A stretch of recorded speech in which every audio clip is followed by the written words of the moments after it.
Hey everybody, and welcome back to the Imagineers Disney podcast. I am your host Matt, and I am returning from a really nice trip from Walt Disney World with some of my fellow agents, 103 of us to be exact. We all gathered down there for a few days to relax and to learn some new things about how we can best serve you. And so this week I'm actually joined by one of our fellow agents, my roommate for the week down at Walt Disney World. Stayed at the luxurious Pop Century Resort. Had a wonderful time. But Nate Goodrich, welcome, sir. Thank you. Thanks for having me. How you doing, Rumi? Oh, doing all right. Trying to recover. Like, you need a vacation from your vacation. This is very true. I'm still exhausted and got to get back right in the grind. Yeah, I hear you. So, well, we are going to do a little review of a place that we experienced at the retreat. So, on one of the evenings, we all kind of split up, all of us, and we went to different restaurants. And Nate and I actually went with another group, and we went over to Yachtsman. So, we experienced Yachtsman Steakhouse, which is over at Disney's Yacht Club Resort. And this is one of Disney's signature restaurants. So if you were on the Disney dining plan, this is actually 2 credits. So it is way up there in quality, and that's what we experienced, in my opinion. I think this was actually my 3rd time visiting there. It's been about a year since I've been there, but yeah, really good. So we're going to dive in what we thought about the menu and the whole experience in general, and just kind of give you a good idea of what this restaurant offers and what you can look forward to if you decide to either go there on the Disney dining plan, or if you decide to go there out of pocket and have a nice night out. So, Nate, what was your thoughts about Yachtsman? I thoroughly enjoyed it. I thought it was a great dining experience. It was my first signature experience, so I'm a little bit nervous. I'm kind of a jeans and t-shirt guy, so having a dress code to go out to dinner is a little foreign to me. But as soon as I walked in, I felt comfortable. I had slacks and a button down and a tie. I opted out of the sport coat or blazer, and I was comfortable. It wasn't as stuffy or as I'd say hoity-toity as I was worried it might be. Though it was very nice. You knew you were in a nice restaurant. I didn't feel awkward or out of place as I'll call myself a blue collar guy. Well, let's talk about the dress code thing that you mentioned there real quick. So, Disney's signature restaurants do technically have a dress code. It is moderately enforced, very loosely, I would say. They don't want you coming in swim shorts or t-shirts and shorts, but they understand you are at Disney World, you are at a resort, you're there to have fun. So typically some nice dress shorts if you're going to wear shorts, collared shirt. I don't think you necessarily have to go all out with like a full suit and tie. Some people do, but that is your option. But typically, with these nicer restaurants, a nice polo shirt. That's what I actually wore. I wore a polo shirt and a nice pair of khaki pants. So, but yeah, so that's the dress code that we were just referring to. So, I think as soon as you walk in to the restaurant, they go over they have a meat locker like right there as you come into the restaurant, so you actually get to see the butcher who is cutting the different cuts of beef that they offer on the menu. So this is probably, I would say, Disney's signature steakhouse per se. So a lot of the other signature restaurants do serve, like they usually have a filet on the menu, but this restaurant actually specializes. You have New York strip, you have the filet mignon, you have your T-bones, so you get all the different cuts. They even have a porterhouse, and we'll go over that here in a second, but they actually go over what they do in the meat locker and how long they age the beef. So you get a little lesson on how they take care of their cuts as soon as you walk into the door. I would say that the overall decor of the restaurant is very, like I said, this is the Yachtsman Steakhouse, so you're going to have a lot of deep, rich, like wood decor. It's a very earthy kind of feel in the restaurant, so Real masculine feel kind of to it. yeah. So I think this restaurant, and so I'm trying to compare it a little bit in feel with Shula's Steakhouse over at the Swan and Dolphin. And Shula's is, I mean, if we think that Yachtsman is masculine, like Shula's is like uber masculine. You have like football memorabilia all over the place. This is not like that, but it is, I would think, a good place for a nice date. So I know a lot of the times that when my clients are asking for a nice steakhouse, I do send them to Yachtsman because it can appeal to both male and female with the theming and the decor. So I think it's supposed to have kind of a New England nautical. yes, I would absolutely say that. So, yep. So once again, with Yachtsman coming in, since it's a signature restaurant, I think the service is going to be top notch. That's every time that I've gone there, our server has been phenomenal. I can say so again on this trip. So we actually kind of had a large party, so we were split up into 2 tables. So we kind of had different experiences, but mine was phenomenal. Our waiter was awesome. I'm sure yours was too. So yeah, it was great. My red wine did not get down too far without him coming over to refill it. Yes, and if you do like wine, they have some wonderful pairings for each dish. So they are very knowledgeable about the menu and what goes best with it. And they do have a fairly decent wine list for you to choose from. So let's dig into the menu a little bit. So the appetizers that Yachtsman offers, I think are, it's good. So they have a jumbo shrimp cocktail. They have artisanal cheeses, and then they have a charcuterie board.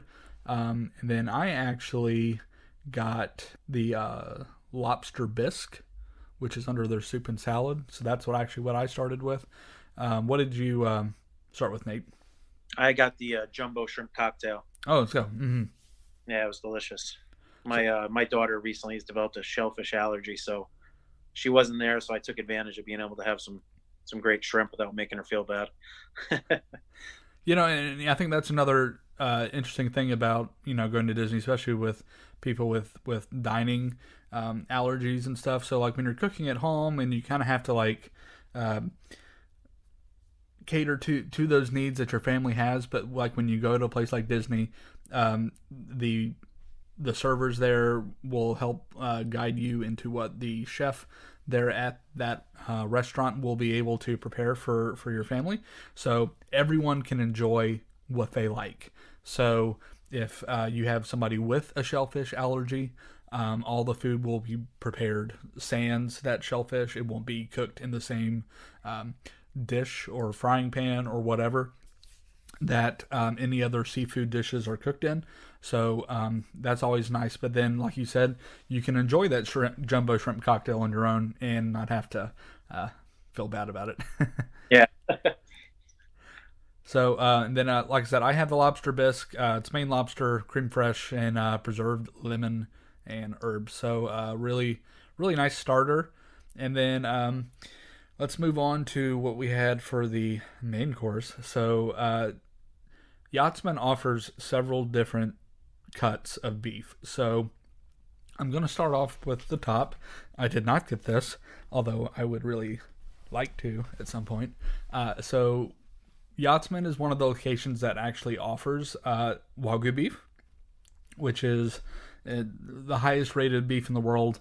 If you go and listen to some of our previous podcasts, I think specifically the one on Tiffin's occasionally will have a Wagyu beef tenderloin that you can enjoy. So here it is a 5-ounce strip loin, and it is $125. So if you are on the Disney dining plan, there will actually be a small surcharge that will be added to this if you decide to get it. So just keep that in mind if you are wanting the Wagyu beef. Approaching a 3-credit meal at that point. Yes. So also they do offer a 32-ounce porterhouse for two. So this is kind of a nice prefix meal for you and a second guest if you wanted to split a 32-ounce porterhouse. It comes with beef fat potatoes and your choice of one of these steakhouse sides and garlic butter. So real quick, let's go over the steakhouse sides. So currently they have 7 steakhouse sides to choose from. They have a truffle macaroni and cheese. They have cream spinach, beef fat potatoes, which is actually what I chose to have with my steak, and they were wonderful. And then they had Brussels sprouts and bacon, and then braised mushrooms, braised onions, and the Yachtsman's twice baked potato, which I have had previously, and it is phenomenal. So it's if you don't know what a twice baked potato is, they bake it once, and they open it up. They open the potato up, and then that's when they add the aged Gouda, bacon, chives, and sour cream, and then they bake it again. So twice baked potato. If you don't know what a twice baked potato is, you're not living yet. Exactly. So, yep, porterhouse, and then down into the regular butcher's cuts, you have a choice of an 8-ounce black Angus filet. You have a 14-ounce roast prime rib. You have a 12-ounce prime New York strip steak and a 16-ounce prime ribeye steak. So, the filet, the New York strip are all $50. The prime rib is $45, and then if you want the 16-ounce prime ribeye steak, currently the price is $57. So, Nate, tell me about. So, what cut did you get? So I got the 12-ounce New York strip cut. It's kind of always my go-to, even at home, to throw on the grill. It's one of my favorite steaks. I was eyeing the ribeye. I think I had a buddy tell me once that that's the manliest steak possibly. So, but I stuck with my gut and got the strip steak. Typically the ribeye is going to be your most flavorful steak, but it's also going to be the steak with the highest fat content, which is where you get the flavor from. So you kind of have to just choose between the what you're feeling. So like for instance, I got the filet. Well, the filet is the leanest cut, so there's like almost no fat content whatsoever inside the filet. So it's not quite as flavorful as the ribeye, but it is definitely the most tender of the cuts. So it's personal preference. So I had the filet, you had the New York strip, both excellent choices. And I was not disappointed. It was great. It was cooked perfectly. Medium rare, ladies and gentlemen. The only way to have a good steak. So, yeah, be careful ordering it medium. The person next to me, who will remain nameless, ordered hers medium well, and I looked over at her. I was like, "You're doing this wrong." But I would switch tables. But no, they're very accommodating, and the chefs. I mean, I was like, so just out of curiosity, let me look and see what that looks like. So, but no, apparently it was still really flavorful, and they did a good job. It wasn't dry or anything like that, even when cooked that much. So, so if you absolutely have to have your steak that way, it's still going to be delicious. I promise. So, one of the things that we did, and I think both of us actually did this, you can actually substitute some of your sides for the regular sides on the menu. So, for instance, my steak automatically comes with mashed potatoes with a Cabernet wine sauce, and I opted to get the beef fat potatoes because I had not tried those previously. So, they were very accommodating with that, and they were delicious. So, and tell me about those. Those were that caught my eye instantly on the menu. I said beef fat potatoes. Oh, I ended up not getting those, but what can you tell me about them? I didn't get to see them. Yeah, I think that they're baked in like beef fat, so you get a nice little flavor, and the potatoes just become real kind of tender, and the creme fraiche actually helps with the flavor as well. So yeah, it was just a nice side. I know that I think you switched out, right? You switched out the potato gratin for. I got the truffle fries with the black garlic aioli. Those were delicious. I felt a little funny substituting French fries with my steak, but they just sounded so good, and they were amazing. They were like a house cut homemade French fry, kind of like you get at the fair, cooked nice, well done. Obviously with the truffle oil on them, and I think a little bit of sprinkle of Parmesan, and then with the homemade garlic aioli.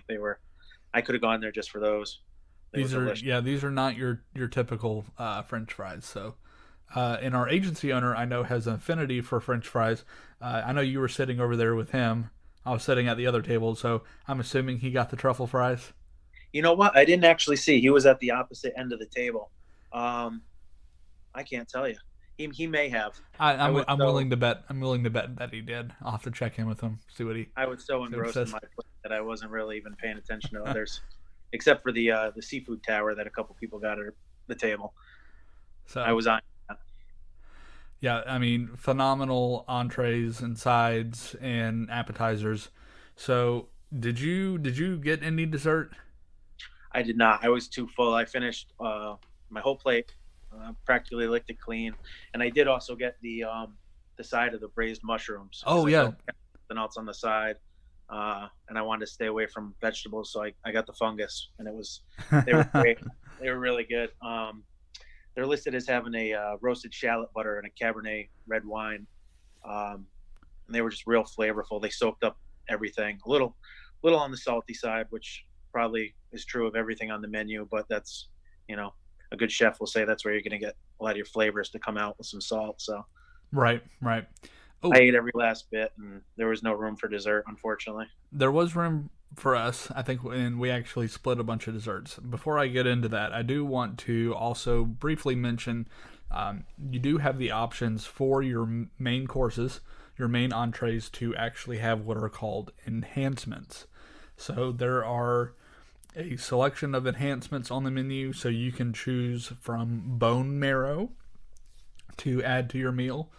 You can also add shrimp scampi. You can also add a broiled half Maine lobster for $28, or you can actually get your steak Oscar style with asparagus, jumbo lump crab, and a béarnaise sauce over the steak. I almost did that, but I didn't. So. The bone marrow is $9. The shrimp scampi is $18. The lobster is $28, and the Oscar style is $18. So if you're looking at kind of upping your steak a little bit, consider doing some of those. So, but then if you have enough room for dessert, they do have a wonderful selection of desserts. I've personally had a creme brulee there before, and I wanted to do something a little different, so I actually asked our waiter what his favorite dessert was on the menu, and he said the Lexington Sundae, which is a combination of salted caramel and buttered popcorn gelato, crumbled brown butter cookies, which are actually down at the bottom of the bowl, caramel sauce, whipped cream, and toasted honey marshmallow. So they had this like giant marshmallow that was toasted, and they put it on a stick and put it in the sundae. And then to garnish the sundae, they had this chocolate like triangle wedge that had a potato chip in the center of it. So you got the sweet and salty along with the ice cream. So it was really unique flavors. It was an interesting.